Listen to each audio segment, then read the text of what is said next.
The Masters and the Path of Occultism. By Gottfried de Purucker. To the reader. This little volume is the second in the series which opened with the story of Jesus. As was the case with the latter booklet, so is the case with the present one. Selections and excerpts from articles and lectures of the undersigned have been made and brought together with connecting thoughts into the present little volume.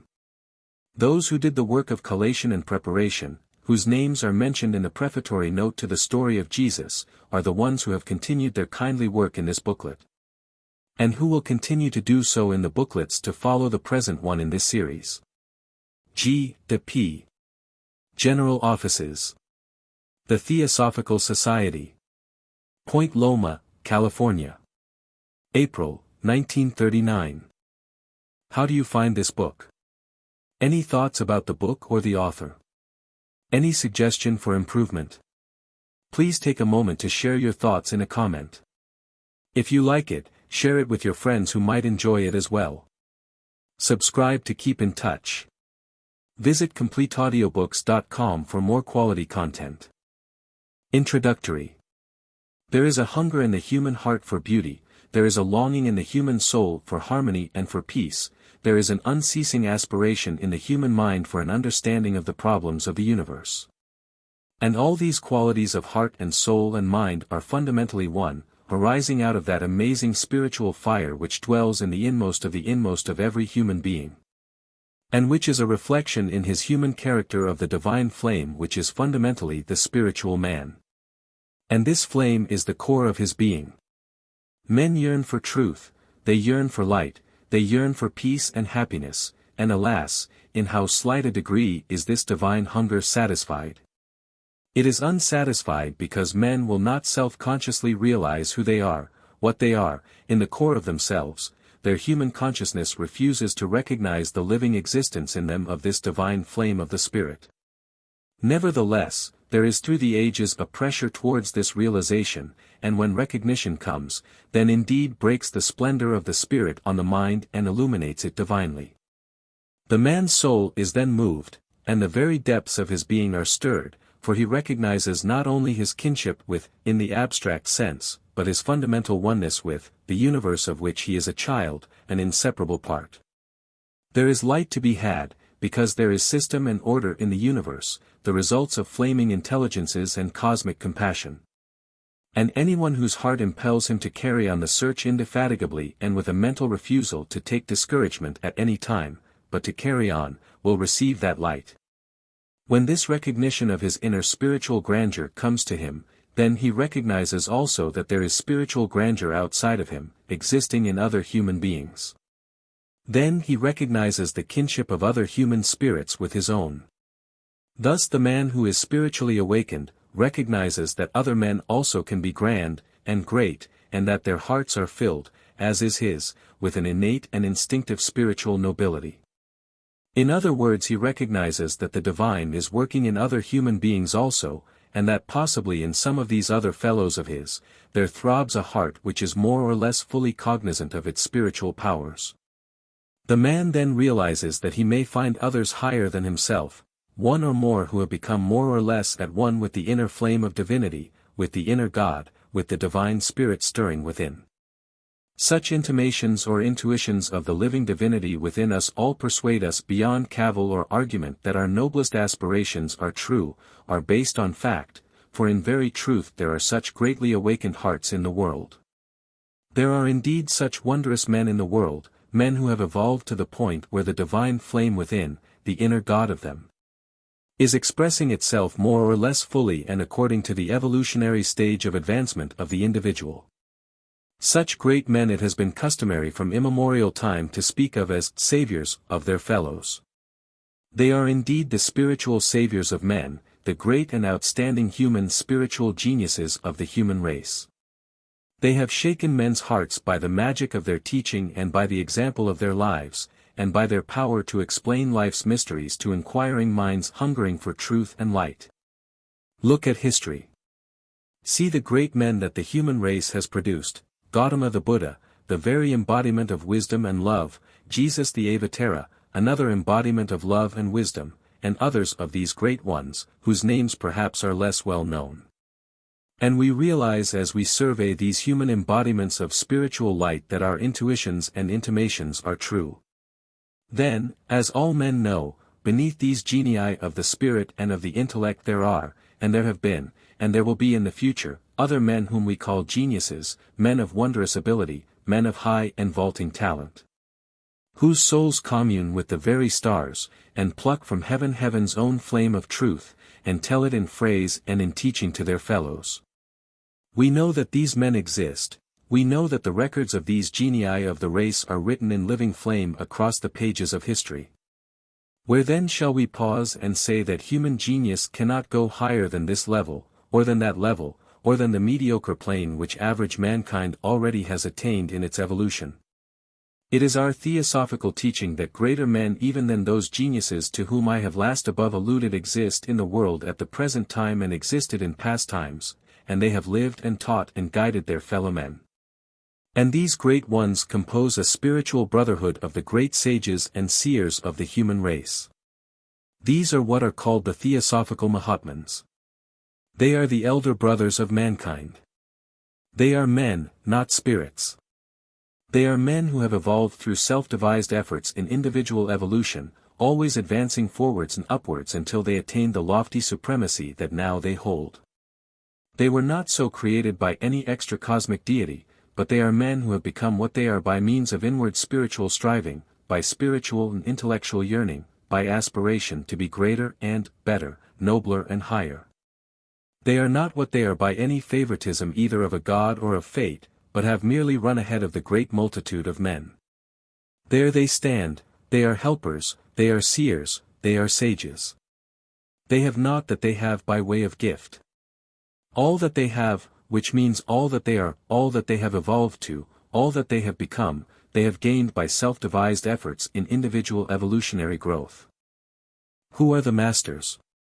We now see just what these Mahatmans are, evolved men, men who have in evolution run ahead of the multitude of the races of mankind who have preceded us.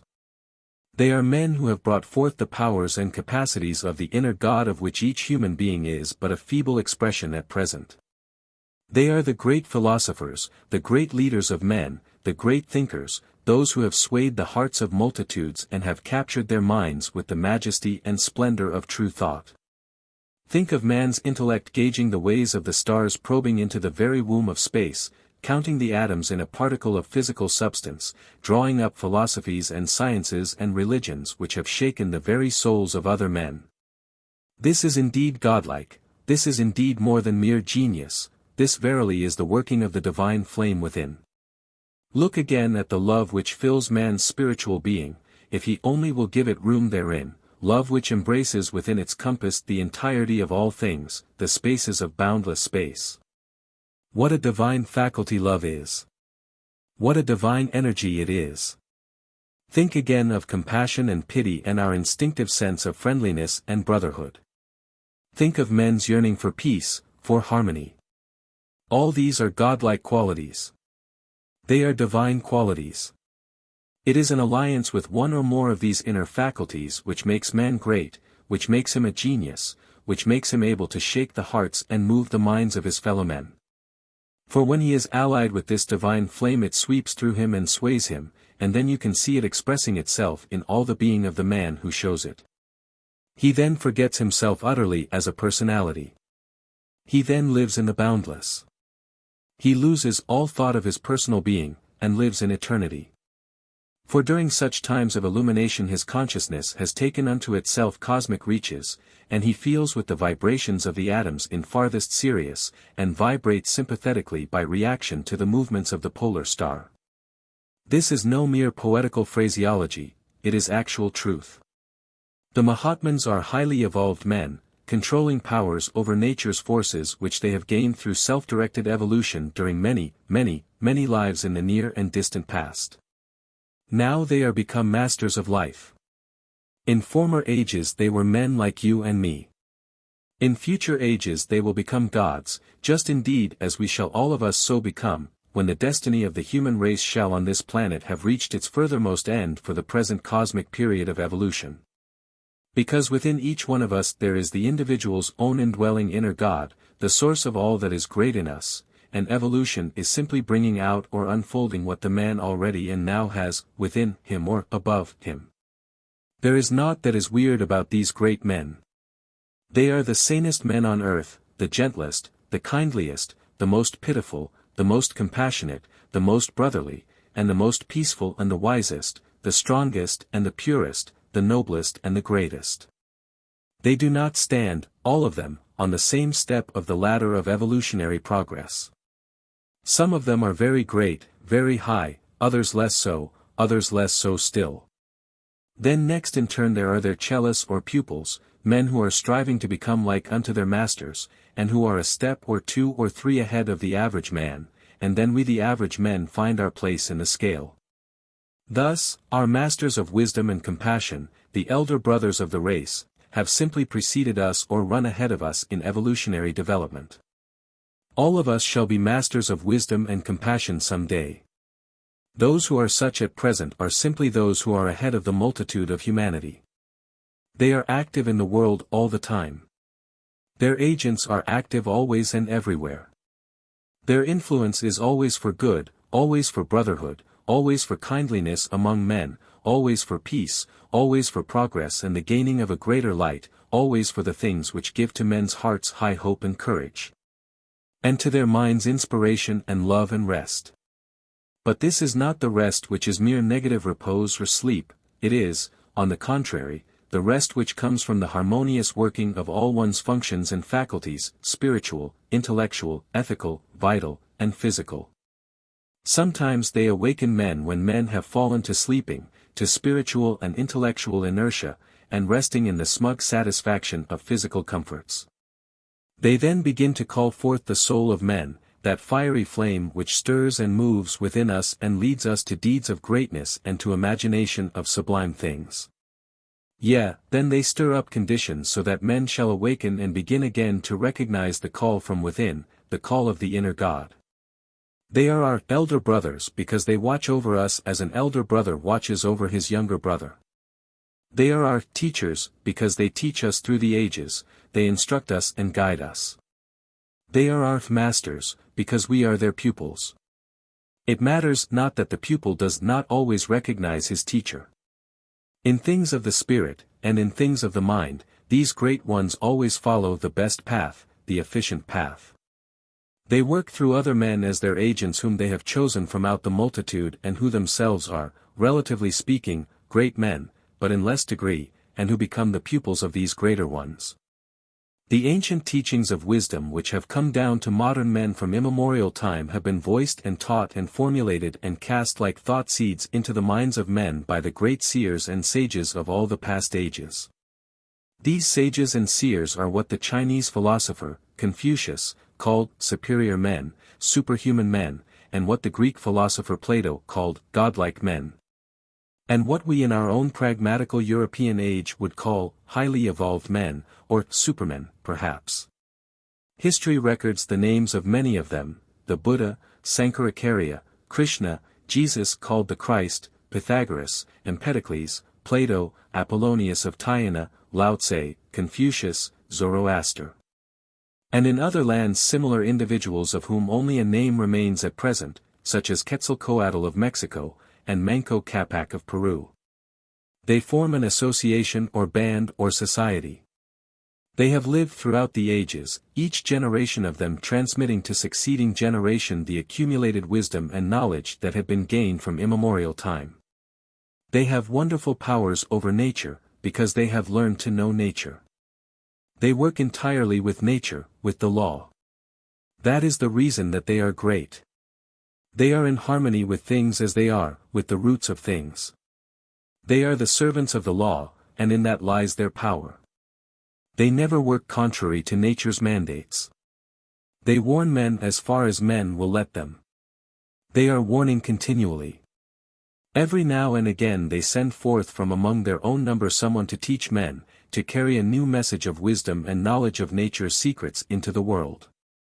They have done this through the ages, warning, teaching, encouraging, consoling, constantly saying, "Come up higher, come to us." Jesus, the Buddha, Sankaracharya, all these great men have been messengers from the Lodge, the Great White Lodge. Their teachings can be found in the great religious philosophies of the world, and today may be found in Theosophy. These great masters of wisdom are back of the Theosophical Society today. They sent forth H.P. Blavatsky from among themselves, as their messenger and teacher to the world in this our age. The Hermetic Chain. The light of the holy sages is transmitted from messenger to messenger down the ages. And certain human beings can be trained to transmit that light in purity and in fullness. This chain of succession in teachers is what is often spoken of in Greek historical tradition as the Hermetic Chain or the Golden Chain, and was considered among Greek philosophical mystics as reaching from Father Zeus through a series of spiritual and then noble human beings down to ordinary men. This was a teaching of the mysteries, where it was fully explained, a true teaching because it represents distinctly and clearly a true operation of nature.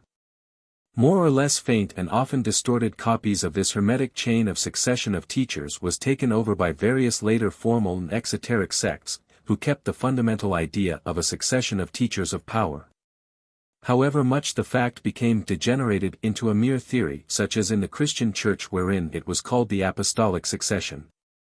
In all the great mystery schools of antiquity there was this succession of teacher following teacher. Or, as the world would put it, of leader following leader, each one passing on the light to his successor as he himself had received it from his predecessor, and as long as this transmission of light was a reality it was a spiritual thing. Therefore all such movements lived, flourished, and did great good in the world. What does a teacher do? He shows the path. He evokes from within the latent and dormant faculties. He educates, instructs also perhaps, but educates, brings out what is within the pupil, leads forth his native powers. Instruction is merely filling the mind full of facts good enough in its way and in its place, but it is not the true work of a teacher. A true spiritual teacher will take your hand and bring you, if you trust him, to the portals of the temple of divine wisdom, and there, not he but you will give the knock. For this knock is not a knock of the hand. It is a manifestation issuing from soul, from mind, and heart, that you have arrived at the point where you want more light, and your teacher recognizes that knock. The evolution of the race is like a rising along an arc for a time, until it reaches a culmination of power and faculty, and then slowly there is a sinking as the faculties wane, until the historic trough of the curve is reached. Then a new great one appears and directs men on another upward round subsequent to the one down which they had come. Each such upward round is a little higher in its culmination than the one last past. This theosophical teaching of guides, of leaders, coming to men in regular serial succession, is one of our most beautiful and most consoling theosophical doctrines.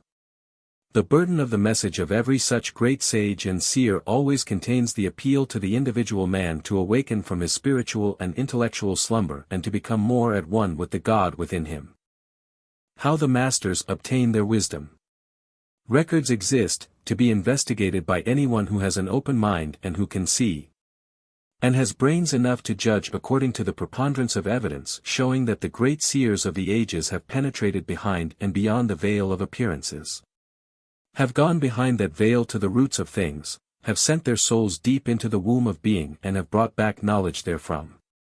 Wonderful indeed are the systems of thought that these great seers and sages of the ages have formulated in human language, touching every phase of the human being. Systems which are so symmetrical, so profound in philosophical and scientific reach, that every fact that exists in human psychology finds its proper niche, its proper pigeonhole so to say, its exact lodgment, where it belongs. Picture a universe which is consistent throughout itself, an organic whole, which is enlivened with a burning intelligence, and a vital flow which never ceases because the universe is without frontiers, boundless, without a beginning, and without an end. Furthermore, the physical universe that we sense around us, is but the outer veil or garment or sheath, the reflection, of the invisible worlds behind the scenes. And what men call physical laws, the laws of physical nature, are but the reflection, the copy to use a familiar expression, in our physical world, of the will power and of the vital essences of the spiritual beings who guide and control the universe, and who fill full, these invisible realms behind the physical universe that we see. Consequently, the universe being thus an organic whole, and strictly coordinated, can be interpreted. It is not a senseless and crazy dance of fortuitously driven atoms. The universe being thus subject to law and order, can be expressed in human formulation, so far as its structure and operations go, as a system of thought which human beings can understand.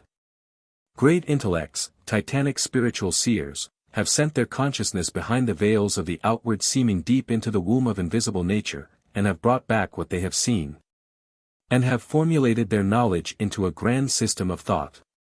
This system of thought we today call Theosophy.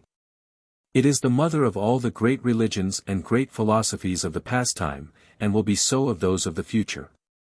For this reason, that every one of these other great systems of thought has been founded upon the teaching of some great spiritual seer and sage. Such enlightened beings have reached this state of spiritual elevation by becoming more fully what they are within themselves, by evolving forth what is within. For evolution is the bringing out, the unfolding, the unwrapping, what the evolving entity has in the core of its being. There can be no other evolution. A thing cannot become that which it is not in its inmost. No entity can bring forth something which is not locked up within, lying latent it may be, for the time being. What then is Theosophy? It is the formulated system of natural religion philosophy science, embracing the verities of infinite nature, and teaching therefore of the structure, operations, and laws of nature as they have been and are visioned, seen, experienced, witnessed by all the great sages and seers of the past and present. All of them have examined the indelible records of the astral light which contain the portrayal of all evolution from the very dawn of time. And through an ascending series of initiations have sent the percipient part of themselves, the seeing part, the visioning part, the thinking part, the intuitive part, the self-conscious part, behind the veil of the outward seeming of nature which surrounds us. They have gone behind the veil into new and marvelous realms of being, and there themselves at first hand have quaffed of the waters of truth. Drinking of those sublime Pyrean springs, they bring back to their fellow men and formulate in human tongue what they themselves have seen and have found. And these various formulations were, in past ages, the original sources of the ancient philosophies and religions. All these great sages and seers have seen the same verities, have found the same truths, in the invisible spheres of being. And, having formulated this same body of truths which they had discovered, it is clear that behind all the literatures, within all literatures, under the words, in the words, behind the words, you will find one fundamental system of natural scientific religio-philosophy. Teachings of the Masters. What is the pathway? The pathway is you yourself. Therefore the call from the teacher comes to you, awake, my brother, awake to the God within yourself, not outside, not in me, but in you, the Master Supreme. Where is the fountainhead of your understanding? Where arises the flame of your intelligence? What is the wellspring of love within you? Where is the sun of compassion and pity and self-forgetfulness and peace? All within you. That therefore is the path. And powers? Shall we talk of powers? Look at the powers that these great men had. See the works that they wrought, the deeds that they did, the teachings that they taught. And every one of them said unto his followers, Come up. Come up higher. Come up. All that I do, shall ye do likewise. Self-conquest, self-discipline, self-study, the study of the higher self, self-understanding, self-evolution, self-growth, there is the teaching. Forget the self in order that ye may find the self. A paradox, but how wondrous true. Forget the lower, circumscribed man of limited self so that the consciousness of that self may expand into the fields of the universe, its native home. Expand your human consciousness so that it may become the consciousness of the God within you. Inner worlds. Furthermore, these wise men taught of the reality of inner and invisible worlds. They taught from what they themselves had experienced in the initiation chambers, taught not only because someone else had instructed them, but because they had been on the mystical adventure to these interior realms. And because they had been there, and had seen, and felt, and contacted these realms, they knew and therefore could teach truth. How can a man really know anything at all which he himself has not been through? They taught that it is the inner worlds to which all the better part of man goes when he lays aside the physical body, the interior realms and planes and spheres of the cosmic life. They taught that the journey after death is made upwards through 9 other planes or spheres, until the acme or top of the hierarchical ladder is reached. And then comes the return journey downwards through the same planes, until the earth sphere is again entered upon. And thus a man is reborn, each time a little higher than before, let us hope, because there are certain cases of retrogression, with each new birth learning a little more and becoming somewhat more than he was before. For the root of each one of us is a divine being, and humanhood today is but a visible and imperfect manifestation in this world of gross substance, of the powers and faculties that are locked up within. The real roots of things are in the invisible worlds, the real causes of all things lie there. Therefrom spring forth the entities that compose the variety of our physical world. And today ultramodern scientific thinkers, and the greatest of them, are talking more or less vaguely but intuitively about our dimensions of space. Instead of which phrase, we, having the same idea although much more developed, speak about the superior worlds or realms or planes of space. Our evolutionary journey. Existing in the very beginning of this present stage of cosmic evolution in the bosom of the super-spiritual source and root of all that is, leaving it as unconscious God-sparks. We have passed through many existences and lives on various spiritual spheres, as also in various material spheres, among these latter our own planet Terra. In them all learning, growing, expanding, evolving, manifesting forth outwards what we are intrinsically and naturally within our inmost center. This is the procedure of evolution, becoming or manifesting what we are latently within. For in the name of truth, what else can a man or woman, or any other being for the matter of that, become, except that which lies in the evolving entity itself? After the passage of many eons of evolution in this manner, we shall re-enter, mystically speaking, or re-become, or self-consciously recognize our kinship with, the All, and thus find ourselves again in the bosom of the universal life.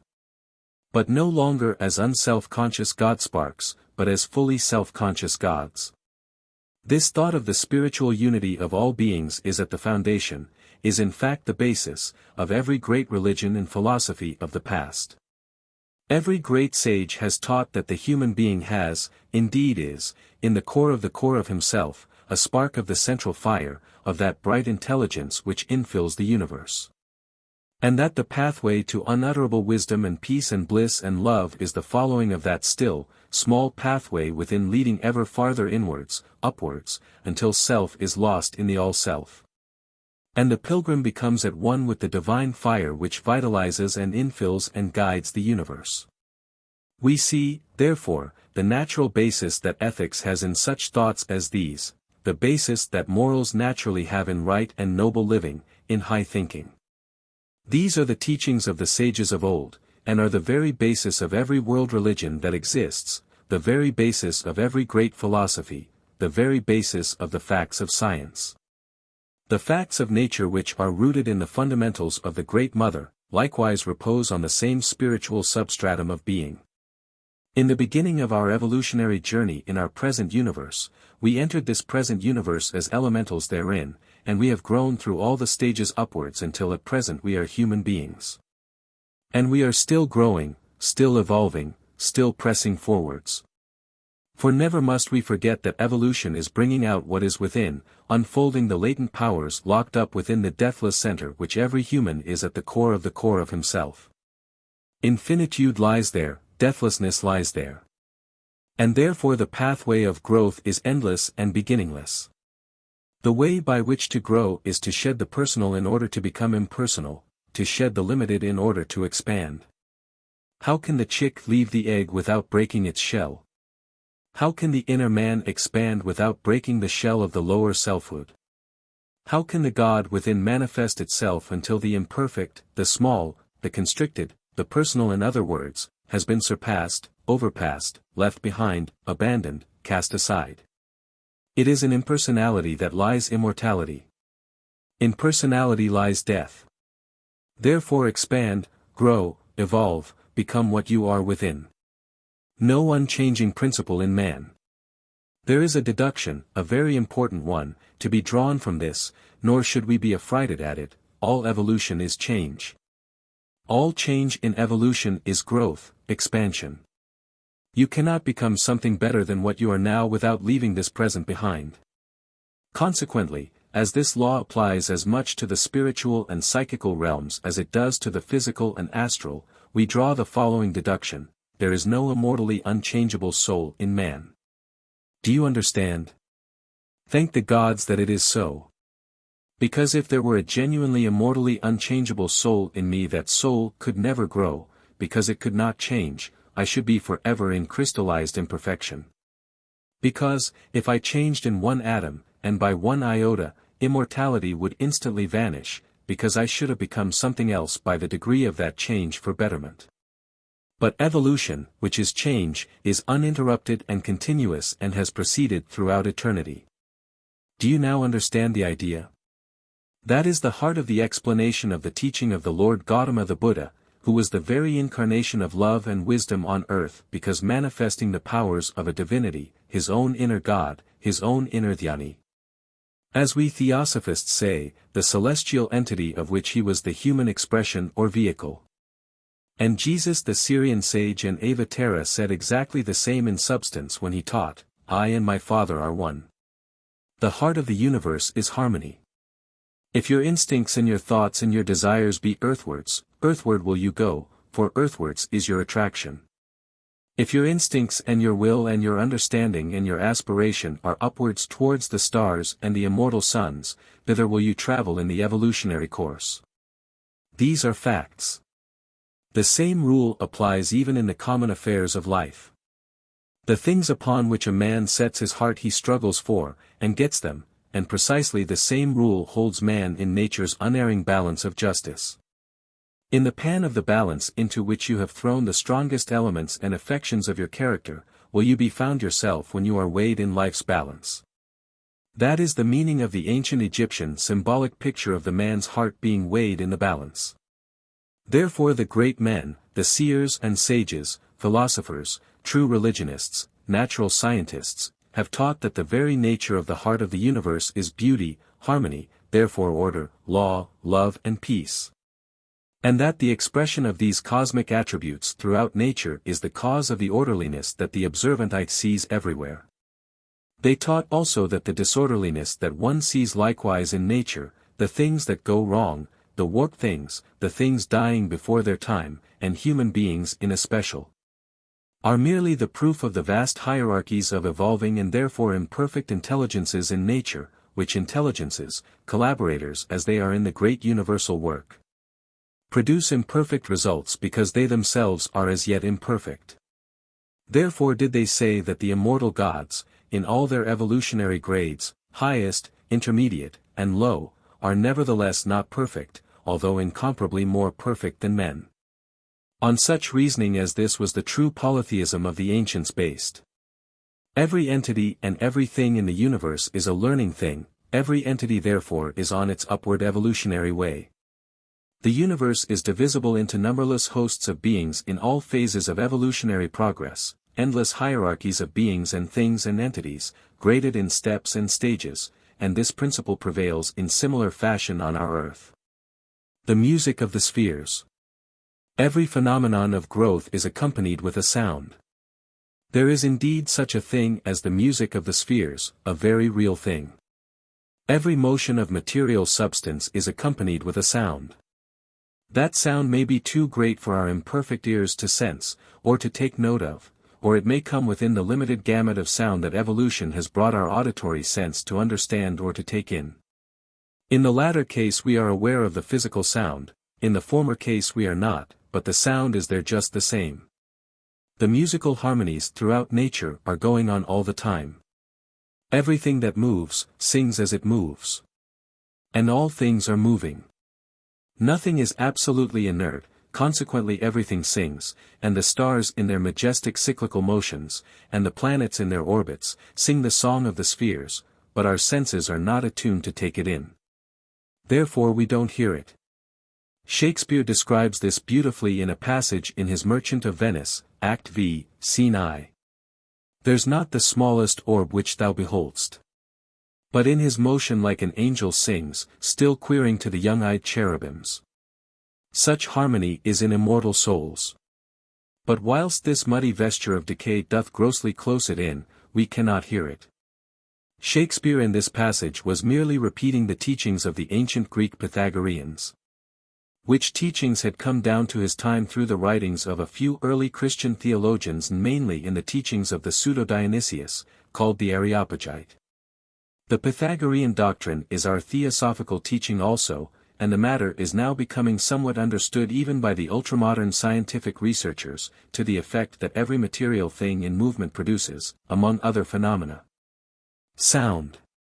There is not only a music of the spheres, but there is music everywhere, and man's poor interpretative faculty attempts to seize some of the celestial harmonies, and the result is that we have what we call human music, beautiful in its way indeed. But oh, how imperfect, as compared with nature's natural harmonies. The next time when you pass a fellow human being on the street, no longer look upon him as an imperfect fellow, no longer let your eyes rest upon him as a being of mere flesh and blood and bones. But remember that you have just passed an embodied God in his higher being, full of mysteries, so that his very body is singing a hymn, had you the ears to hear it. And had you this actual inner spiritual ear, you could hear the music of the spheres, for, in solemn truth, every sphere that runs its course in the abysmal depths of space, sings a song as it passes along. Having this power you can hear the grass grow. Every little atom is attuned to a musical note. It is in constant movement, in constant vibration at speeds which are incomprehensible to the ordinary brain-mind of man. And each such speed has its own numerical quantity, in other words its own numerical note or sound, and therefore sings that note. So that had you this spiritual clairaudience, the life surrounding you would be one grand sweet song and you yourself would sing a song, your very body would be as it were a symphonic orchestra, singing some magnificent, incomprehensible musical symphonic composition. The growth of a flower for instance would be like a changing melody running along from day to day. The secret doctrine of the ages. Men are the handiwork of cosmic gods and spiritual beings, and each such god or spiritual entity expresses itself through the human tabernacle which it has built up. Each one therefore is a conglomerate constitution builded by the faculties and powers flowing forth from the heart of his very being, which is his inner God, his cosmic spirit. H. P. Blavatsky expresses this same thought briefly but admirably in the Secret Doctrine, 1, 224. Collectively, men are the handiwork of hosts of various, cosmic, spirits, distributively, the tabernacles of these hosts. And occasionally and singly, the vehicles of some of them. It is thus that men are builded up into humanity, into possessing the human constitution including of course human physical bodies. Each such constitution more or less, and usually less, expressing at least a little of these sublime, these divine, powers and faculties. But, occasionally and singly a human being becomes the vehicle, the self-conscious temple, of the divine entity within, and then such a man walks the earth an incarnate God. Such was the Christ, such was the Buddha. Such were many if not most of the great sages and seers of the past. There is truth in the universe. That truth can be had, and the way to have it is by willpower and perseverance in following the path, and by self-forgetfulness, so that you will not have your feet clogged by the mire of selfish desire, holding you fast on the pathway. There is but one fundamental truth in the universe, simply because there is but one boundless all. All the great sages and seers therefore of necessity taught that one truth, felt it, experienced it. And hence the teaching of all of them was one in every essential characteristic. No matter in what age these great sages taught, no matter what the language they used, no matter what the figures of speech that they employed, in each and in every case the essentials of their teachings were the same because the truth was one. This truth regarding the nature, structure, operations, and laws of the boundless all, visible and invisible, not only was but today is the secret doctrine of the ages, the archaic wisdom religion of mankind. Of which faint echoes even today are heard in every human mind which is not wholly asleep, and in every human heart which is not dead. Even today the great sages and seers have their schools of initiation into which men in the outside world can enter, provided that these great ones see in the hearts and minds of the men in the outside world the qualifications for initiation. This procedure is not a selfish one. It is not a policy directed by an ignoble wish to keep truth for oneself, but is directed by nature's own law. You cannot teach a child lessons in Sanskrit, nor how to deliver a lecture on astronomy or chemistry, as instances. You must wait until the child grows up, until its faculties evolve, which is the same thing as inner growth. What a wondrous picture of hope and consolation we have here. Any man who will show the necessary qualifications is acceptable to these teachers, not only acceptable, but he is helped, is taught. And every great sage and seer throughout the ages has had the same wonderful message to give to mankind: Come unto me, all ye that are weary and heavy laden, and I will give you rest, and peace, and light, as said Jesus the Avatara. Any son of man has a right to these sublime teachings as his heritage as a human being. But his heart must hunger for them, his mind must be ready to receive them. Otherwise how can he take them? His moral instincts must be sufficiently developed so that the development of the wonderful but latent power within him can be brought about with an assurance that these powers will not be debased to ignoble uses. The Theosophical Society was originally founded to bring these same ancient, very archaic, wonder teachings back to the cognizance and living of mankind.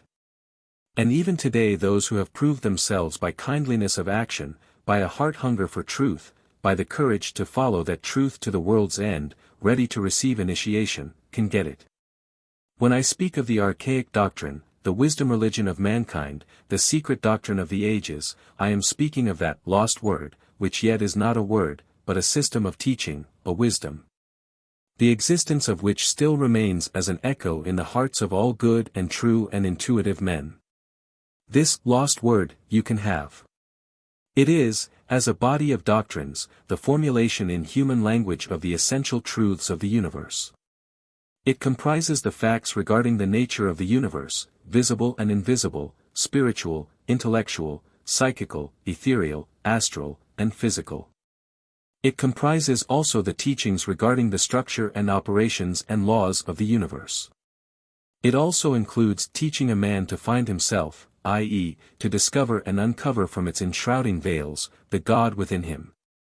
In every human being there is his inner God, having found which he will enjoy communion with the divinities, and will understand the universe in which he lives and moves and has his being and of which he is an inseparable part.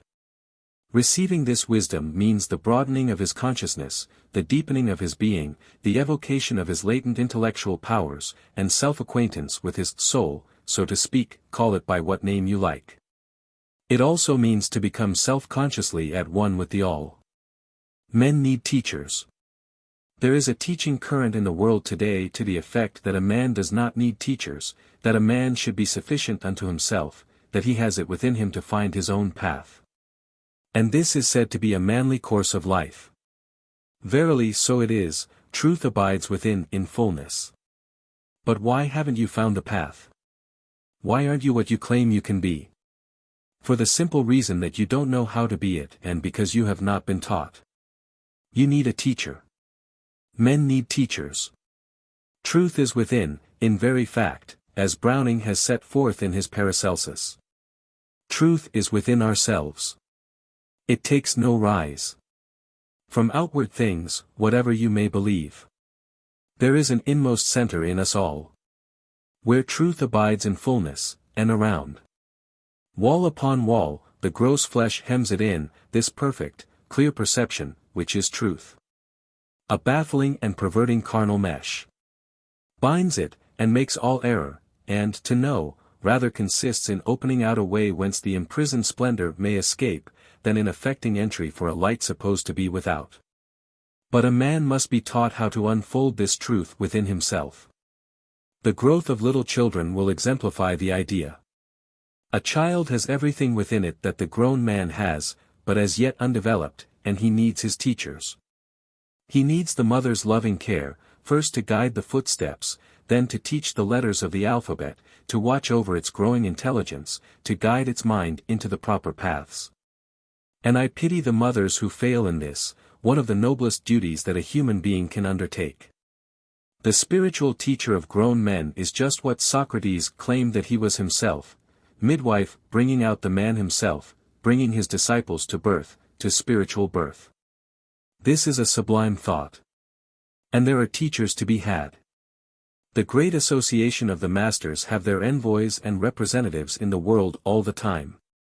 As a great people will send its ambassador or envoy to some foreign land, so do these great ones send their envoys, high disciples of theirs, into the world. In order to proclaim at different periods in the world's history the same old secret wisdom of the ages. H. P. Blavatsky was one such. There were many others before her. There were others after her. The future will show many more. Happy are they whose hearts recognize these envoys. Happy they who recognize the footfalls of the messengers of peace and wisdom crossing the mountaintops of the mystic East. It is trifling with truth, it is juvenile, childish, to say that the great ones send their representatives no more until a certain time period has been reached. How do you know? Here is a good proof by which you may judge one who comes as an envoy. What is his teaching? What is his life? What does he give to the world? Does he inspire his fellows with great and noble thoughts, and does he show them the still small path of the ages?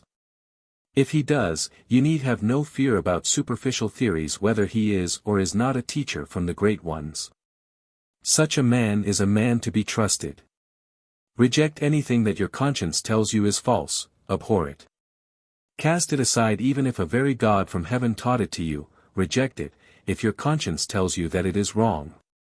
You may make mistakes time after time, but at any rate you are exercising your divine prerogatives of free will and of vision, and you are also therefore exercising your intellect. And these will grow by the exercise and thus become stronger. And the time will surely come when your judgment and your discrimination will surely have grown through this exercise to be far greater than now they are, and then you will recognize truth whenever you see it or hear it. If, on the other hand, what a man teaches, you find to be true, that is if it appeals to you as a fact, then hold to it and help him to sow that truth abroad. Such action is a human duty. Every decent man feels it. Genuine theosophical teachers are not mere preachers of ideas or mental notions that may have currency as a fad in any age, but they base their teachings and doctrines solely on the facts of being. Life is a school and men are the pupils in that school, and in that school there are teachers. In these few words you have the key to the whole situation and to the policy of the Great Lodge. We are all little children, when you think of it, by comparison with the surrounding great mystery of the universe, and even the greatest God cannot fully plumb the mystery. For were he able to plumb it to the deepest deep, to the uttermost end, then he would find a frontier at that uttermost end and no farther advancement would be possible. But there is no such uttermost end, no such frontier. There is always a grander and a greater world to explore, always something nobler beyond, something higher and more beautiful still, deeper, and more lofty. Can you realize what it means to have your consciousness virtually of cosmic reach, attaining the outermost limits of our solar system, both visible and invisible? Try for an instant to realize what it is to send your consciousness behind the veils of the physical universe, deep, deep, deeper still, into the very heart of being. And there to learn, by becoming it, what is there, by experiencing all that is there in your own perceiving consciousness. And then, holiest thing of all, perhaps, feeling so strong your oneness with the boundless universe that instinctively and with all the impulses of your life you consecrate yourself to its service, a godlike activity. This consecration brings about a becoming ever greater in spiritual power, in growth of inner faculty, in inner vision, in inner hearing, in deeper feeling. Following upon this consecration the inner spiritual senses will open and develop grandly. Therefore seek out your teacher. Aspire, be. But also look within. Both are required, teachers and the noble self-confidence arising from one's increasing sense of union with the inner spiritual light. When you have the latter, then you see the vision sublime, and you are approaching a stage in your growth in which you will be near to confabulating with the gods who fill the universe full and of whom we humans are the children. What is occultism? Occultism is the most serious and important branch of human knowledge. It is the science of the things that are causal, and therefore of the things which are in most instances invisible, nature's fundamental structure, operations, and laws. And anyone who studies these realities and who has reached some understanding of them from individual experience and insight and who delivers what he knows to his fellow men, is a true and genuine occultist. No true occultist exists except he who has been initiated.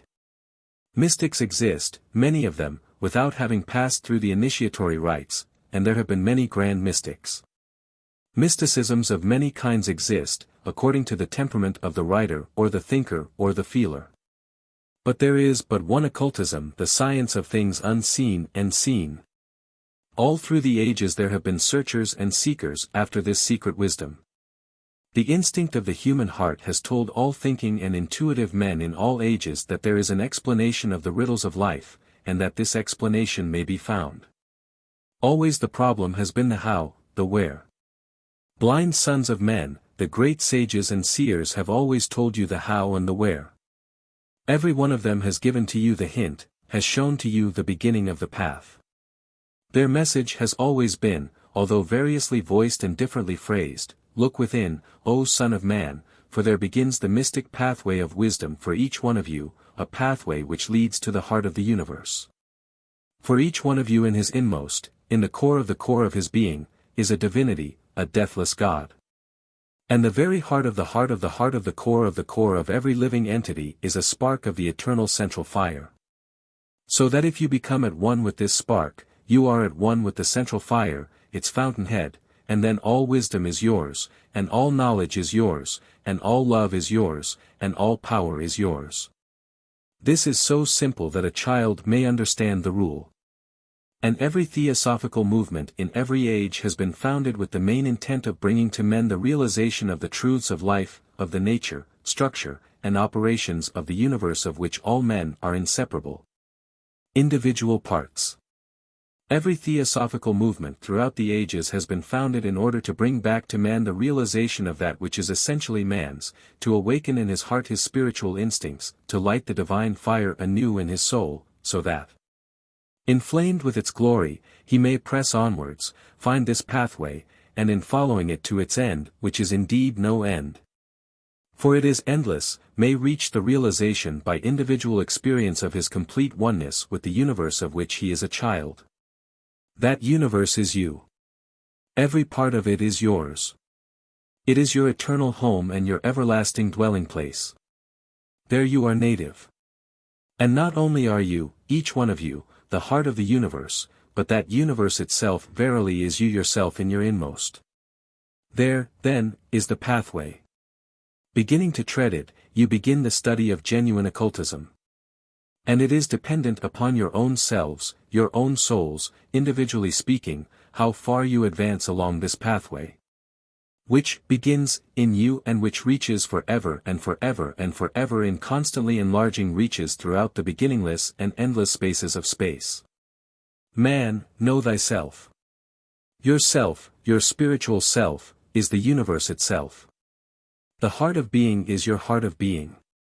You are in the universe, you live in the universe, always will you be in it, you cannot ever leave it, you have never been out of it, because you are its child, and here now you are. Is not this thought a very simple and easily understood conception? In its correct understanding we may begin to catch a glimpse of the glory that lies back of it, the inspiration to a nobler and a grander life that it contains. Any man who pursues this study, following this inner pathway, is a genuine occultist. And precisely in accordance with the advance that he has made along this inner, wondrous path of mystery and peace and wisdom and beauty, is his inner spiritual standing whether he be a mere beginner on the path or a master of life. Pseudo or imaginary occultists. On the other hand, no matter how much one may be inclined to the study of things which are hid, if he does not follow this spiritual pathway he is not a genuine occultist. He studies a pseudo-occultism, indeed, in the sense of studying mysterious and weird things, but his occultism is imaginary. He is studying more particularly the curiously complex and perplexing psychological operations of his own mind. I do not deny, and in fact I affirm, that even this pseudo-occultism is a particular, albeit unimportant, branch of the genuine occultism, because the student in occultism must first of all study himself. But unless he has the larger teachings and is under the instruction of a genuine progressed occultist, he is following a dangerous because misleading pathway. He is attempting to run before he can crawl. Such men as these are pseudo-occultists, imaginary occultists. Some of them are sincere even if ignorant, but some of them also are frauds, conscious or unconscious frauds, because claiming pretensions to a wisdom which they possess not. Are there not conscious and even unconscious frauds in other walks of life also? But because there are frauds, shall we turn from the realities? Because there are bad men in the world, men whose hearts are ignoble, whose instincts are base, and whose claims are mere pretensions, shall we avoid the companionship of those whose hearts are noble, whose instincts are lofty, and whose word is truth itself? Of course not. Even these unfortunate ministers of deception are unconscious and perhaps unwilling witnesses of the existence of the pure gold of the genuine occultism to which, despite themselves, they are drawn and which they attempt to copy. Every true coin, it is said, is or can be counterfeited. If a thing had no genuine, no real value, there would be no possibility of its being counterfeited, because no one would have a use for it. Therefore, wherever a counterfeit is seen, it is paradoxically enough a testimony to actual values existing somewhere which are the realities. Hence, wherever you see a spurious coin you may be assured that a hunting for the pure gold will not be unrewarded. Some of our greatest scientific researchers today have the right to the name of occultist. They are penetrating behind the outermost veil of the outward seeming, moving forwards towards another invisible veil which is behind the veil of the outward seeming. They have as yet advanced but a short way, it is true. And they really don't know whither they are going. Nevertheless they are students of the things which are invisible in nature's structure and in her operations and energies and laws. And thus truly may be classed as genuine but unconscious occultists. We Theosophists don't call them by that name because we prefer to restrict this term to men who have been trained by genuine occult teachers, who have been taught how to unlock the inner percipient self. So that it may, if one like, leave the body and enter into the very womb of natural being. This indeed can be done, it is in fact done every day. And those men who can do this are the genuine occultists, those who have the best and largest right to this noble title. All the great seers and sages have thus been trained and are thus genuine occultists. But they never talk in public about it. They don't advertise themselves even, though there are rare exceptions to this rule of secrecy. There are occasions when the association of the masters of wisdom and compassion send out one or more of their pupils with instructions to proclaim spiritual truth once more to the hearts and minds of men, and to do so with the voice of authority. As Jesus did, as the Buddha did, as Pythagoras did, as Empedocles did, as Lao Tzu did, as Krishna did, as Apollonius of Tyana did, and as did many others. And their teaching has always been fundamentally one teaching, however it may have varied in form because given in different ages to different races of men. It matters not at all in what language they spoke, nor in what age and under what conditions and in what circumstances they delivered what they had to say, the essentials were always the same identical formulation of natural facts. And the same identical system of natural verities.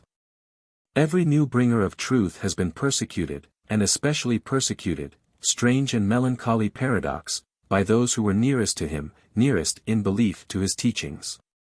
This also is a paradox full of pathos, that men from a sense of caution and prudence, noble virtues in themselves, and from a love of holy truth itself, hesitate, draw back, are suspicious, when they hear a thing which seems to them new, albeit beautiful and full of spiritual inspiration. Then comes time, the great solver of all problems, the healer of all wounds, and pours his soothing balm over men's hearts and minds, clears away the mists, and finally brings understanding. And after the death of the envoy, mayhap, they say, Verily, verily, a son of the sun has come to us and we recognized him not. But even though such be the fate of most of the envoys of the Great Ones, in the end it matters not at all. The envoys come, knowing what they will meet with, but they come to give, and to give up their life if need be, to give of themselves, all that they have and all that they are, in the giving, for they come not for self but for others. Verily there are, then, genuine occultists, and those whom we may perhaps call imaginary occultists. Let us be charitable in our judgment regarding these latter. Some of them are not at all bad men. Some of the teachings that they give are good. But whence take they them? Where do they find them? They have found them in the Theosophical philosophy. That is the fountainhead whence they draw all the good that they gave. They find it all in the genuine teachings of Theosophy as brought to the Western world by the envoy of the great teachers, H. P. Blavatsky. She was a genuine occultist indeed, the envoy of the Great Ones, as others have been before her. She brought the teachings of the age-old wisdom religion anew to mankind. And it is from this fountain of wisdom that men of later date have drawn for their own purposes. If now they had given out these teachings and had said, "These truths have I drawn from H. P. Blavatsky," to her is due the credit, and also to them the masters of wisdom and compassion, who sent her forth, then we would not utter a word of blame. Indeed, we should even applaud. But when people take credit unto themselves, not giving credit where credit is rightly due, then such action is a spiritual theft, and such people are rightly qualified as imaginary occultists. The woods are full of them today. Our cities today contain a small army of them, and our newspapers contain innumerable advertisements of their trade. I have not the slightest desire to throw mud at anyone nor to utter a word of unmerited reproof. But my instinct of justice and my sense of right revolt sometimes when I ponder over these matters, and I feel that it is my duty to tell the truth. "Come unto me," said the Syrian initiate teacher, "come unto me, and I will show you the pathway to wisdom, to peace, to love, and to power." Such was also the declaration of the oracle of the Delphic Apollo, who, in other words, said, "Man, know thyself, this is the pathway to wisdom, to peace, to love, to power." And H. P. Blavatsky said, in language which no thoughtful mind could misinterpret, "Come unto me, my brothers. I have been taught. Only as I have been taught am I authorized to give, but what I have been taught I can give, and it is my duty to give it." She gave, and gave lavishly. What she gave was not her own, it is not my own, it is not your own. It is the common spiritual and intellectual heritage of mankind, it belongs to us all as human beings, to every son of man. And anyone who studies this common heritage of mankind and who follows the pathway that it opens, is a genuine occultist. And if he follow this pathway leading him to a greater chamber of wisdom and then later still to chambers more lovely by far, he is a greater occultist. The pathway, remember, is endless, for it leads over and through the spacious fields of the spaces of invisible space. Occult powers. Occultism, let us understand clearly, is the science and the study of the things which are invisible, secret, sacred, the study of the inner structure, operations, powers, and so-called laws, of the universe. And Theosophy as presented today is its theoretic presentation. This is a definition which is exact and which is therefore true. And, of course, since man is an inseparable part of the universe, therefore the secret powers, energies, and operations of the inner and invisible human being form a part of the study of the genuine occultist also. For instance, there is a strange and mysterious energy in man, which few men consciously know anything about, and in connection with this there is a secret and wonderful key which enables him to unloose, to unlock so to say, the chains which bind him into the gross psychoastral physical encasement. There is this key by which to unlock the lock which shuts this inner man in, and when the inner man is thus loosed or unlocked, he can go forth into the inner realms of being, into the secret and invisible places of space. In Tibet this power is called the Phowa. It is called by other names in other places. All races of people have known of this wondrous fact. They have thought much about it, wondered greatly about it, and instinct has told them it is a fact. When this inner man is thus unloosed, he can send himself or project himself or, if you like the phrasing better, he himself can go, whither he will. Not only anywhere on the surface of the earth or to the center of the earth or to the higher regions of our atmosphere, but also to the moon, to the planets, to the sun. It depends upon what part of the inner constitution of himself he unlocks. The spiritual part is at home in the solar spaces. Thither at will it goes like a flash of thought. The more material part of the constitution of man is earthly and clings to the earth, but nevertheless is more ethereal than is the physical body. And he can send this more ethereal but yet material part of his being to any portion of our own rocky sphere that he may please to dispatch it to. And there he can function in all his powers and faculties self-consciously and with full volition and do what he pleases. His ability in each case depends solely upon his grade of advancing in the sacred science, which also means his power to live the life. Rules for advancement. Would you like to test this yourself? Would you like to know by personal experience of these things? You can, if you will obey the law and follow the rules. Ah, yes, the same old stumbling blocks, laws and rules. But such is nature's way. There's the rub, obeying rules and following studies. And yet is it not everywhere the same in life? You can't even run an automobile without learning how to do it. How can you work a problem without learning the rules for its solution? How can you practice chemistry without having studied the science? Here then is the secret, you must give yourself, if you desire to find yourself. Give up thy life if thou wouldst live. Give up the small life, the petty life, the mean life, the restricted life, the little personal life which shuts you in, give it up and follow the light of the star within you. Expand from personality into impersonality and take your place as a master of life. Cultivate the powers which give you freedom, which release you from the shackles and chains of the lower selfhood. Be free spiritually, and intellectually free. Then you can be trusted with all the occult powers within you and within the universe surrounding you, of which you are a child, because then you will be a master of life. And all the powers that then you will wield only for great and noble and unselfish and impersonal purposes. Let us not, however, confuse this wide range of experience possible to human beings, with merely one or two or three more or less disputed psychic faculties such as thought transference, or ordinary clairaudience or clairvoyance, and here I do not refer to genuine spiritual clairvoyance, using the word in the largest sense as meaning clear seeing, insight behind the veils, inner visioning. Furthermore, were I to say that everybody should cultivate occult powers merely because they are occult, I should be failing grossly in my duty. Therefore I say, no. You should cultivate your spiritual powers, yes. Your intellectual powers, yes. Your intellectual faculties, yes, for these are the genuinely occult powers, of which the others are the lower and weak reflections. But when it comes to cultivating these lower, the astral and psychic powers, then I say, no. The average man is totally unfit to have complete command of other powers than those which he already has.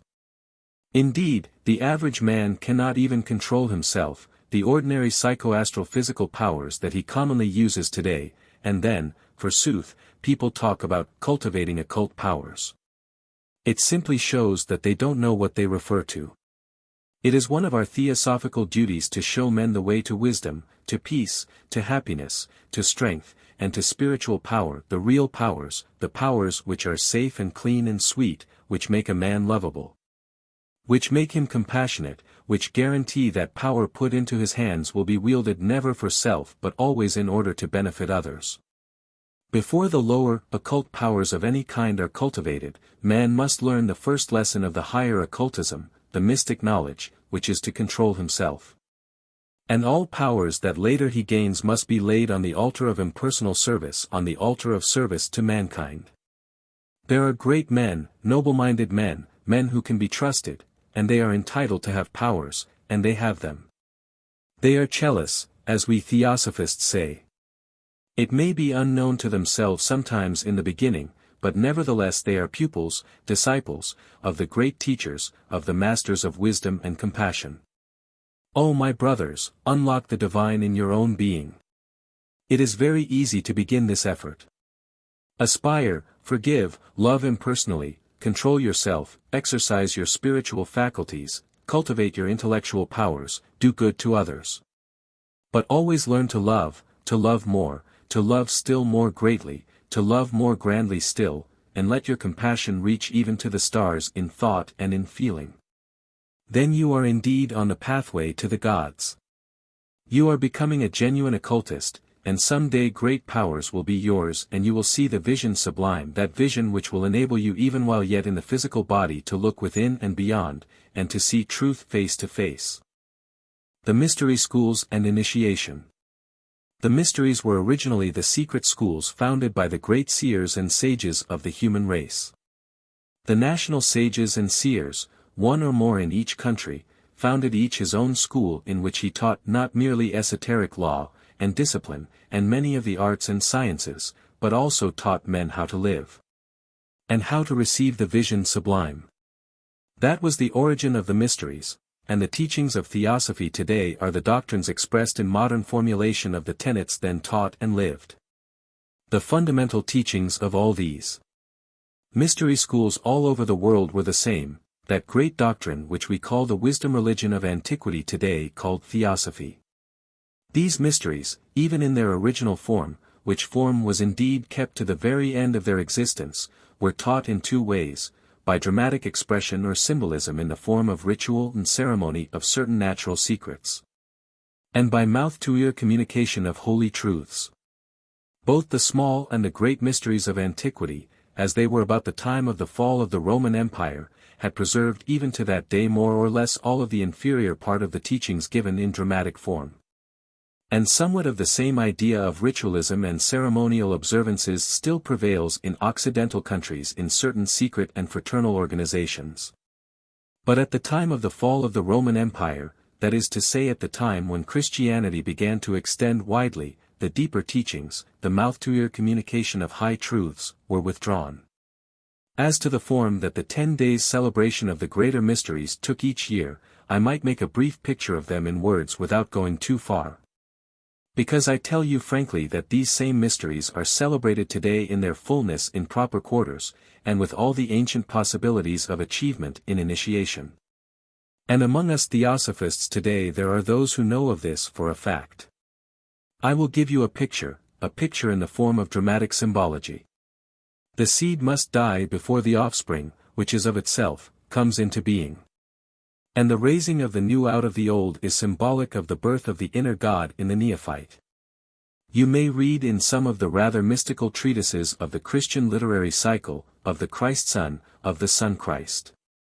This is an allusion not to the man Jesus but to the Christ light in the core of every human being. When the Christ in the heart of a man is enabled to express himself fully through the outer man, then the spiritual Son God is born. Then indeed, in the mystical wording of the early Christians, can the witnesses of this sublime rite chant, "All hail to the risen Christ, out of the gloom of matter and the bondage of the lower selfhood." These beautiful symbolical things are facts in initiation. They contain wondrous truths of life. They contain wondrous truths of science in the modern understanding of that word as classified knowledge as well as truths of religion and of philosophy. One of the greatest of the esoteric schools among the Greeks and later among the Romans was that of the Mithraists. They had a wonderful teaching which was also a mystery teaching. Mithraism drove Christianity so hard at one time, and the scales were so evenly balanced, that a feather's weight in the Mithraic scale would have changed the course of history. Christianity prevailed only because it was easier of acceptance on belief by the unthinking multitude. The nations surrounding the Mediterranean Sea at that time were, spiritually speaking, running on a downgrade. An era of spiritual and intellectual obscuration had come upon men. And the grand old teachings of the mystery schools had been largely forgotten, and the races that then lived around the Mediterranean could hardly understand those teachings. The time finally came when they preferred to believe on faith rather than to think. That is why Christianity prevailed.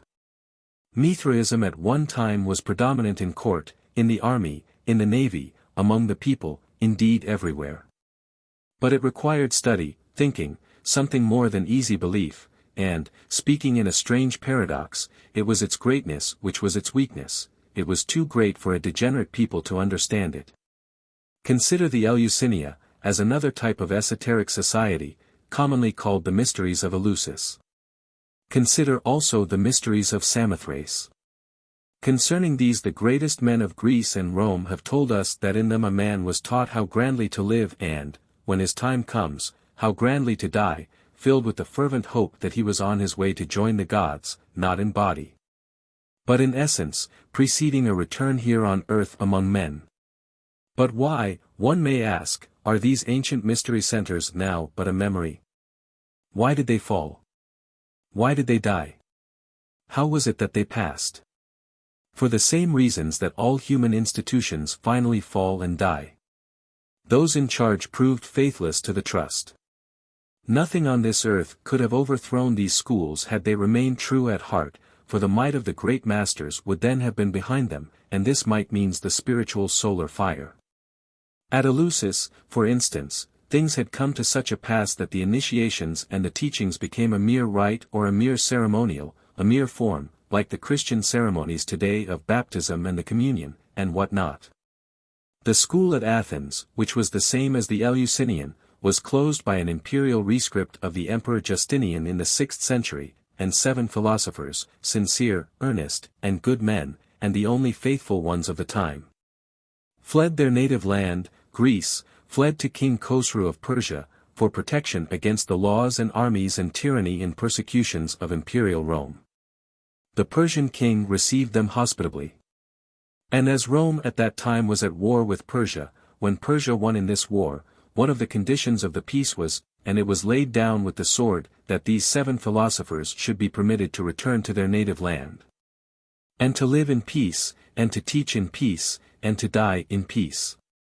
And so it was. Ephesus was another center where the sacred teachings at one time were taught in fame. Babylon also, and Memphis in Egypt, and there were scores of other such places on the globe, all teaching the same fundamental system of truths.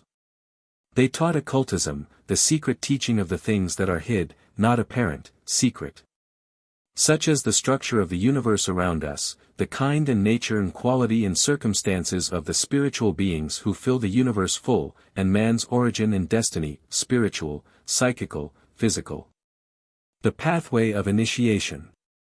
Now there are 2 ways for a man to achieve his destiny, 2 ways for a human soul to reach its own inner powers, the full expansion of its own godlike genius.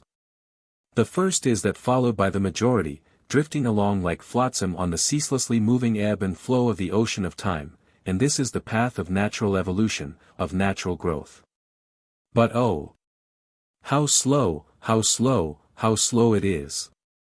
Ages will pass before the expansion of inner faculties and powers reaches even a modicum of a larger greatness. The other pathway is initiation.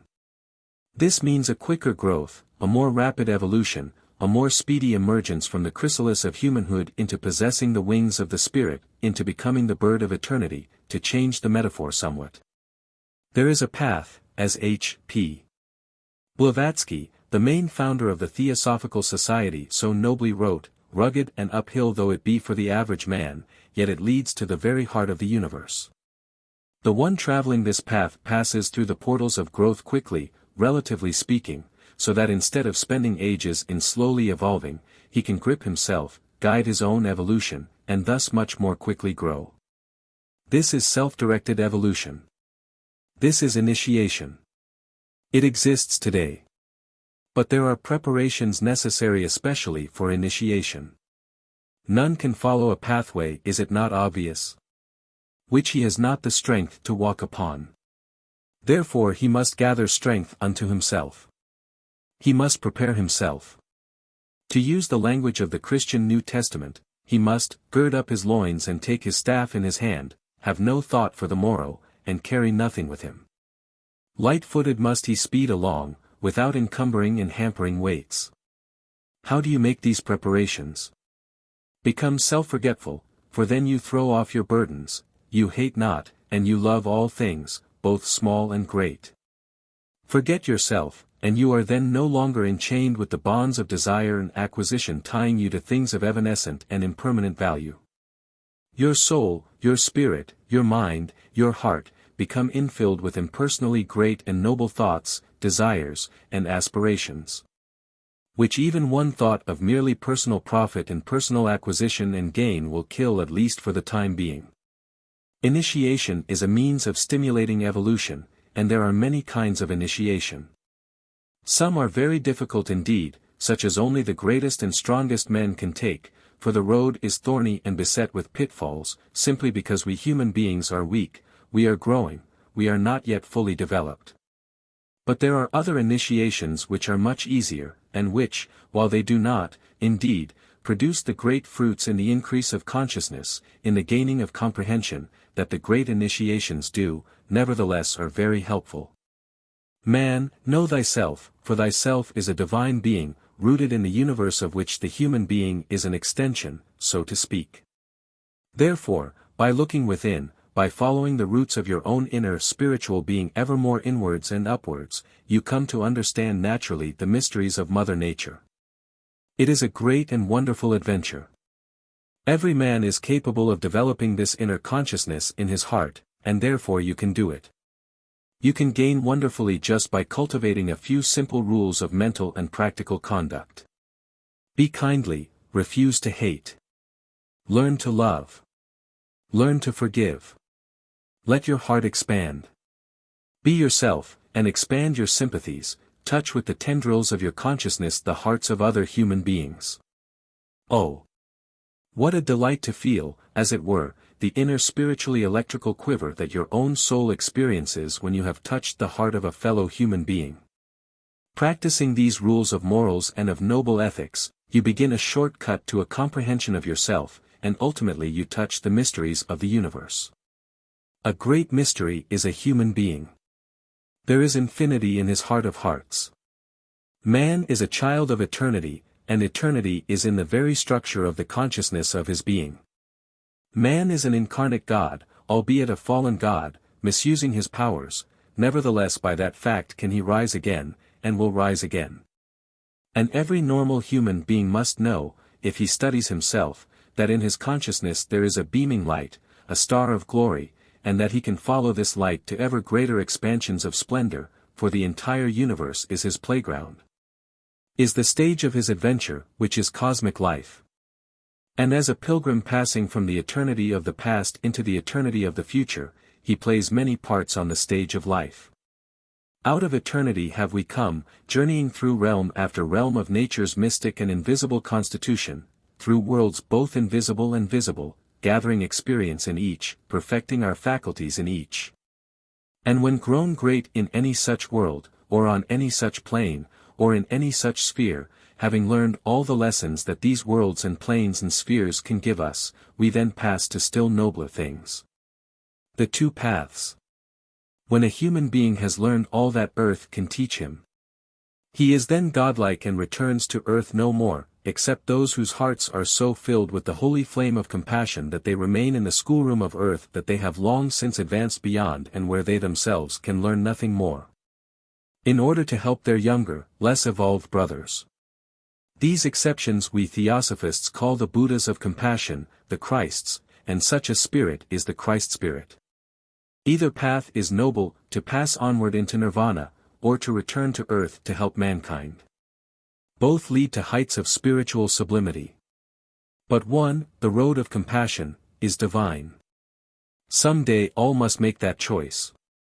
But the results of making that choice, of choosing the road of self-forgetfulness and pity in impersonal love for all others, while temporarily holding you in the realms of illusion, of matter, will ultimately lead you by a road straighter than any other, to the core of the universal heart. For you shall have obeyed the impersonal commands of cosmic love, and that means aligning yourselves consciously with divinity. The object of initiation. There is such a thing as so training the faculties and energies of the human understanding, of the human mind, of the human heart, that these become enormously receptive of natural truth. This procedure in ancient days was called initiation into the mysteries. Specially trained men, great initiates of the ages, trained by others who had been previously trained and prepared, sent their spirit into and behind the veil of exterior matter deep into the abysses of the cosmic heart, and consciously brought back what they had there seen. Initiation is naught but a becoming at one with your own inner God, your own spiritual being, and this means expanding your consciousness, your inner powers, so that they take cosmic extent. Being at one with the spiritual essence of things, you live and breathe its atmosphere and become a very God in flesh. Just as Jesus the Syrian sage said, "I and my Father are one," referring here to his own inner God. When you become at one with your own inner God, in other words become at one with the divine essence working through you and giving you intelligence and love and power and vision, you have allied yourself with the divinity within, and thus become a God among men, literally. The great ones of the past have done just this, and lesser men do it in degree, and these lesser sons of men are they whom we call geniuses. In past ages, when the currents of material life ran less strong than today, when men's minds were turned more to the things which endure, it was thought to be man's loftiest objective to become more than man, more than an ordinary human. In order to do this, a man whose heart was an-hungered for truth and whose soul was quickened with an intuition of great spiritual values, entered upon the path of the ancient mystery teaching. He gave up his life in order to find life. He broke the bonds of personal existence, limited, restricted, constricted, so that his soul might expand into its native cosmic essence. That is what the mysteries of the ancient days in their higher degrees did for the men who were capable and strong enough to undertake the tests and pass them successfully. Now, this study and investigation of the secret laws of our great parent, Mother Nature, of which we are all children, is called occultism. It also involves the highest form of spiritual self-dedication. An end of this study and investigation cannot be reached, because Mother Nature herself in her wondrous and illimitable fields of existence is endless. So this means that behind every veil which now confronts and blinds you, you can pass into a greater light, only to find another veil beyond, behind which, by greater growth still, you may go, and so on forever. What a sublime hope! Endless growth, endless expansion, undying vision. It is a blessed thought that we gain it all by our own efforts alone. Brotherhood is based on nature's fundamental law, that no entity lives unto itself absolutely. It cannot. In trying to violate this fundamental law it perishes in time. But when we live unto others than our own self, we expand constantly.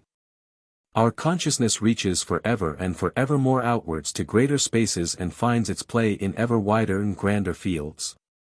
Living unto others is the way to grow great. This is not vapid sentimentality. It enunciates the first law of occult being. All the mystery schools of the past, all the methods of initiation, were founded with one object in view, to bring forth from within, the spiritual powers of those who were prepared, the faculties divine of the God within. And these initiations are not alone of the past. Let me tell you in all solemnity of holy truth, that they continue today for those who are found worthy and ready and prepared. All initiations, so far as pictorial rite or figurative symbolism went, portrayed the mystic structure and operations and secrets of the hid universe as expressed in the acts and words of the master initiator and of the neophyte. The great pyramid of Cheops was a majestic fane, a majestic temple wherein those who had been duly prepared to receive a vast and sublime light, received it under wise guidance, and yet it was a tomb, but not of a dead body. It was a tomb of human personality where the lower, passionate, weak, vacillating, unsteady-minded, man became for the time being at least an embodied God. By the ancient magic of the mystery schools of the archaic ages, at the times of the higher initiations the God came forth from within the spiritual nature and shone directly through the physical vehicle so that the body of the neophyte, as it lay in trance, was resplendent with light.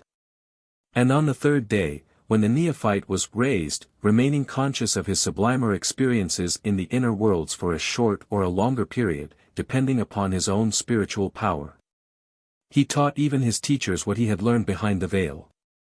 And while he was in this state his very face shone with glory, the glory of Father-Son.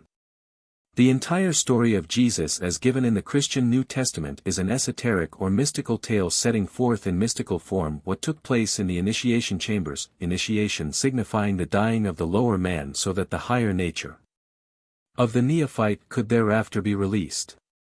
And further that the postulant, when he had finished his 3 days initiation trial, might go forth, anointed, or as one who had received the unction or anointing in the mysteries. I would that I might describe this fully. Let me, however, say this: the neophyte lay entranced for 3, or more, days and nights, and during that period of time his inner being was released from the chains of the body and went on its peregrinations through the entire solar system. From planet to planet and from planet to sun, finally passing the very portals of Father-Son. Remember that according to the ancient wisdom the heart of the sun is a cosmic divinity, the source of the glorious splendor and vitality which it is constantly pouring forth. On the eve of the 3rd day the spirit soul began to wing its way back to its personal encasement, and on the morning of the 4th day, more or less as regards the time, the neophyte arose from the cruciform couch or bed on which he had lain attached, roped to it but for safety's sake only, and arose a master of light, a master of life, a Christ, a Buddha, one who had received the holy and mystical unction, the anointing on the forehead. Thereafter he was a qualified and authorized spiritual teacher of men. He taught by the authority that belonged to him by natural right and by initiation, and he could say, as every such sage and seer has always said, I am the way, I am the life, I am the light. Everyone who has gone through these same wonderful experiences has said the same, and has truly spoken. Each one of us, if we attain in the same way, will find that it will be not merely our right but our duty to teach. And that we shall teach with authority because we shall know all the inner and higher part of our being will be awakened, intuition, wisdom, and knowledge instant, quick, certain, sure, and full, will infill our mind with the mysteries of the universe. We shall see grandly, and hence this is called the vision sublime. The sacred seasons. The mysteries of antiquity were celebrated at various times of the year, in the spring, in the summertime, in the autumn, and at the winter solstice. These most sacred of the ancient mysteries began with the winter solstice. Therein were initiated certain men who had been chosen on account of having perfected a certain preliminary period of training, chosen, not arbitrarily but because these elect were ready for the tests. To go through initiatory trials for the purpose of bringing out into manifestation in the man the divine faculties and powers of the inner God. The initiatory cycle contained the circling year as a symbol of the entire spiritual, intellectual, and psychical life cycle of a human being. And at the 4 cross periods, composing the cross of the universe, as the divine philosopher Plato called it, there took place the 4 great initiation ceremonies of human existence. The first of these initiations was called the birth. It took place and takes place at the time of the winter solstice, December 21st to 22nd or thereabouts, which Christians now call the Christmas festival of December 25th, and when this new birth occurred, then men said, Lo! The Christ in man is born. Or, the inner Buddha is born from within the shell of the neophyte. As the man lived on, if he had the strength of will and the courage to proceed and to follow the path to the second initiatory stage, no matter how many years this may have taken or now may take, then came the Easter of his life. The second great initiation, when the Christ within him was not born, because that had already taken place, but when the Christ arose and took his own stand as a fully developed master, teacher, guide, and leader of men. Then came the third stage, that which was commemorated mythologically by so many of the ancient peoples in the festival of the midsummer, of the summer solstice. On June 21st to 22nd began the trials of this third stage, and they lasted for 14 days, beginning at a time when the moon was new and culminating ending for that period when the moon was full. So was it also at the winter solstice or Christmas initiation beginning on December 21st to 22nd, when the moon was new and ending 14 days afterwards, when the moon was full. So was it also during the springtime, the spring equinox, the second stage. And so was it again during the autumn period, September 21st to 22nd, each of these initiation ceremonies began when, according to the ancient, wonderful, mystical, true astrology, the sun and moon and planets were rightly situated. Every one of these initiation periods began either at the time of the winter solstice, or of the spring equinox, or of the summer solstice, or of the autumnal equinox. Respectively therefore on December 21st to 22nd, and lasting for 14 days until the full moon, or on March 21st to 22nd, and lasting for 14 days until full moon, and then on June 21st to 22nd, and lasting for 14 days until full moon. And then finally on September 21st to 22nd, and lasting for 14 days until the moon was full. This whole matter has been so completely lost sight of by Occidental peoples that it is most difficult adequately to describe the true circumstances. And the difficulty is rendered still greater by the fact that due to misunderstanding and ignorance and ecclesiastical bigotry and jealousy, what remained or was taken over by the early Christians has been greatly distorted and changed. So that while actually the Christians celebrated two of these great initiation festivals, the ones they call Christmas and Easter, they know nothing of the other two. And even the two that they still commemorate they commemorate on approximately the accurate dates, but actually inaccurately because not following the exact astronomical time periods. The circle of the year represented symbolically the entire initiatory cycle that a man could follow from the beginning of his training until its end. There was the birth. Then the resurrection, or rather the evocation of the inner Christ or Master, which was the mystic youth, just as the former had been the mystic birth. Then the third was the mystic majority or adulthood, at which the glorious initiate or master of life began an active, indeed a strenuous, career among men as teacher and guide and savior. And then finally the last period, that of the passage into the great peace, where, if such was the choice made and followed, the master left the world of men for ages and entered into other spheres. Many renounced this fourth and supreme initiation in order to remain Buddha-like, in their love and pity for erring mankind, with men in order to help them and to protect them and to guide them. The Esoteric Easter. In the story of Jesus I have briefly explained the trials of the neophyte at the winter solstice, when his spirit soul through initiation is born. Let us turn now to the spring equinox, for, from the above, it must be evident that the Easter festival has behind it as its background and origin an esoteric fact. It represents an actual event which occurs annually in the spiritual life of man, because the events of man's spiritual life faithfully reflect the events that take place in the spiritual life of the world. Every great mystical event of the ancient religions and philosophies of the world was commemorated in a feast, in the ancient sense of this word, in a festival such as Easter in Occidental lands now is. And such as was the European original and forerunner of the present-day Easter festival, the Ostra or Easter, as it was called by different families of the early Germanic inhabitants of the northern European countries. In those lands it took the form of a celebration of the vital forces working in the springtime, when new life is surging through the earth and affecting all earth's children, when the trees begin to burgeon and the flowers begin to blow. And when a new hope is singing in men's hearts, representing in men, because derived from the spiritual realms, exactly what appears in the beauteous flowers that in those northern lands nature then begins to bring forth. How is the date of Easter reckoned today, according to the Christian fashion of doing so? It is figured in this way: Easter falls on the first Sunday following the first full moon on the date of, or first after, the spring equinox. Bitter disputes arose in the early days of Christianity about the proper date on which to celebrate the Christian Easter festival, commemorating the supposed resurrection, the rising, of their Savior. And the greatest and most bitterly debated of these disputes was called the Quartodeciman, the word quartodeciman being taken from the Latin word for 14th, 14thers. It was so called because a large body of the early Christians contended that Easter should fall on the 14th day, which was full moon day, of the Jewish month of Aviv or Nisan, the same day on which the ancient Jews commemorated their Passover. The Jewish calendar was wholly a lunar one, their months went by moons.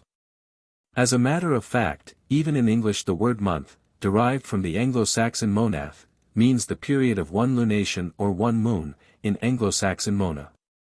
But the Christians, the majority of them, did not like the idea of celebrating the resurrection of their Savior, Jesus Christ, although he was a Jew, on the same date on which the Jews commemorated their Passover. They were very largely of opinion that their Easter festival commemorating the alleged rising of Jesus must be celebrated on a Sunday, the day of the sun. Thus it came about that after a great deal of verbal fighting and verbal squabbling, very bitter and unkind some of it, the arguments of the Quartodecimans were rejected and they were declared to hold heretical opinions. This event took place at the Council of Nicaea in the year 325 of the Christian era. This decree of the Nicene Council showed that the Christians of that time had already lost the root meaning of the Easter festival. And I may add here that the Jews had the right idea in celebrating their Passover on the 14th of the month Nisan, in other words when the moon was full. No matter how much the Jews themselves at that late date may have misunderstood the real meaning and significance of this spring festival. The esoteric fact connected with this spring festival is one which is fully explained in our own theosophical esoteric teachings. The moon, among all the ancient peoples and even today among non-Christian peoples practically all over the earth, has been called the Lord and Giver of life as well as of death. And there are certain phases of the moon, in other words certain positions that the moon occupies, taken in connection with the astronomical positions of the sun and the earth. When influences and forces both from the moon to earth and from earth to the moon run strong. Indeed, an examination of the ancient literatures of the world will reveal all this, although in some cases the truth is rather carefully hid, but a study of theosophy will give the key to the enigma. The old initiations have not died off from the face of the earth. They take place even today, and in the archaic way, under the supervision and guidance of men, great sages and seers, who know perfectly well what they are doing. And who know what the inner and to us, to the average man, mysterious secrets of the universe are. They know how nature's forces and currents run, and in what direction they run and along what pathways they return. They know, in other words, the circulations of the universe, circulations not only physical but psychical and spiritual. For verily there are such circulations in the universe. Everything in the universe is connected and bound together with every other thing that exists. Nature is one universal organism or organic entity. There is a harmony which prevails everywhere. And consequently there is a cosmic life which is the ocean of being in which all differentiations take place, which is the great fountain of being in which all things exist. Consequently nature is one, and, as the old Hermetist said, what you see operative in any part of nature, merely mirrors what takes place everywhere, because nature's laws form one unity. And consequently work together everywhere throughout the mighty mass. Out of the small, discover the great, in the great, seek the mystery of the small, as above, so is it below, as the great Egyptian Hermes said, so is it above. Nature is organically one life, one essence, one consciousness, and one vast and incomprehensibly differentiated aggregate of bodies. And therefore all things in the mighty whole are ruled and controlled alike and show it forth in the manifestations of their individual existences. Thus, therefore, following this analogical principle, just as a man's body has its circulations, has its feeble consciousness reflected from the inner spiritual man, so has the mighty organic sphere of our own home universe. Man is a child of that universe and a reflection of it, manifesting in the small what exists in his great parent. The northern European peoples had a habit of celebrating the Easter festival of spring by sending eggs, colored or otherwise, as gifts to each other. It was a pagan custom among them long before the Christians adopted it. Why, we may well ask. Out of the apparently inanimate and senseless egg comes a living being. Omni vivum ex ovo. Every living thing springs from an egg, be it small or be it great. The egg, therefore, was a symbol of the resurrection of life, this mystic, symbolic idea centering around the germ of life enclosed within a relatively senseless encasement or body, which is the egg. But that germ within the egg is a living and working entity, growing, wonderfully, mysteriously, marvelously, in time assuming the form and the content of the individual to be born from the egg. And one day the egg bursts and the entity comes forth, the fledgling, the chick, the human being, for the human life germ is a cell, which is an egg also. Sending an egg was therefore a symbolic message, and was meant to say, brother, with this gift of the symbolic egg, symbol of the new life to be, I hope that you too will soon break the enfolding egg of the lower self, the personal man. And that, having broken the shell of your personal being, you may step forth as the master within. It therefore meant, seek initiation. Break the shell of the lower personal man and step out as the living germ to be developed into an entity fit to live in the larger world of the spiritual. The egg, therefore, mystically and symbolically, represented the birth of the living Christ, his resurrection from out the tomb of the material encasement.